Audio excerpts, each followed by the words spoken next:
بسم اللہ الرحمن الرحیم۔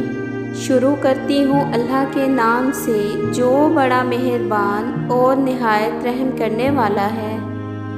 گونگی عورت کی لمبی زبان کا شکوہ سبھی کرتے ہیں، مگر کوئی گونگی عورت سے شادی بھی نہیں کرتا۔ زبردستی کسی پر مسلط ہونے سے لاکھ بہتر ہے کہ اپنی ذات کے ٹوٹے ہوئے ٹکڑے اٹھائیں اور الگ ہو جائیں۔ جب امیر آدمی غصہ کرتا ہے تو لوگ کہتے ہیں کہ صاحب کا بی پی ہائی ہو گیا ہے۔ جب غریب آدمی غصہ کرتا ہے تو لوگ کہتے ہیں اس کا دماغ خراب ہو گیا ہے۔ بانسری سے سیکھ لیجئے سبق زندگی جینے کا، کتنے چھید ہیں سینے میں پھر بھی گنگناتی ہے۔ جل جاؤ خاموشی سے کڑی دھوپ میں، لیکن اپنوں سے کبھی سایہ دیوار نہ مانگو۔ دولت مت جمع کیا کرو کیونکہ کفن میں کوئی جیب نہیں ہوتی۔ کفن یہی وہ کل سرمایہ ہے جسے دنیا سے رخصت ہوتے وقت آپ اپنے ساتھ لے جائیں گے۔ تم اس دنیا میں رہتے نہیں ہو بلکہ تم یہاں سے گزر رہے ہو۔ یا رب کریم ہر بیٹے کا نیک خواب سچا کر دے اور ہر بیٹی کا نصیب اچھا کر دے، آمین۔ خوشی جھونپڑی یا محل کی محتاج نہیں ہوتی، یہ اللہ تعالیٰ کی وہ عطا ہے جو وہ اپنے خوش نصیب بندوں کو جس حال میں چاہے عطا کر دیتا ہے۔ اگر اللہ سمندر میں راستے بنا سکتا ہے تو کیا وہ ہمارے لیے خشکی میں راستے نہیں بنا سکتا؟ اس لیے اللہ کی رحمت سے کبھی مایوس نہ ہو۔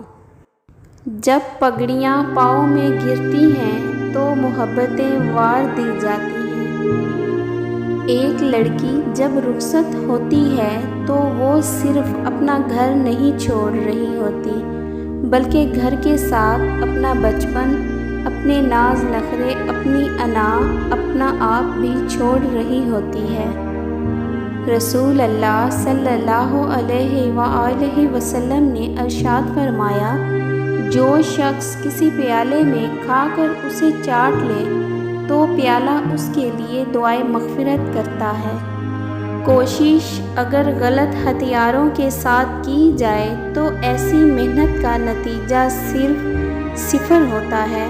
محنت اہم ہے لیکن اس کے ساتھ عقل کا استعمال بھی ضروری ہے۔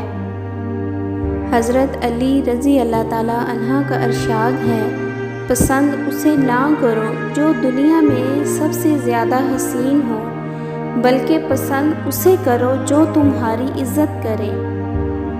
عورت کتنی ہی کمزور کیوں نہ ہو لیکن مرد اس کا مقابلہ نہیں کر سکتا۔ عورت اس وقت ڈھیلی پڑ جاتی ہے جب مرد اس کی پیشانی پر بوسہ دیتا ہے۔ سب سے خطرناک ناراضگی وہ ہوتی ہے جس میں آپ اس شخص پر جتاتے نہیں کہ آپ ناراض ہیں اور دل ہی دل میں رکھتے ہیں، یہاں تک کہ ایک دن وہ دلوں کا کھوٹ رشتوں کے ٹوٹنے کا سبب بن جاتا ہے۔ لوگ ہزار منتوں کے بعد بھی نہیں مانتے اور میرا رب ایک سجدے میں مان جاتا ہے۔ زندگی میں لوگوں سے بس ایک ہی سبق ملا، جن کو ہم جتنا خاص کرتے گئے ان کے لیے اتنے ہی ہم عام ہوتے گئے۔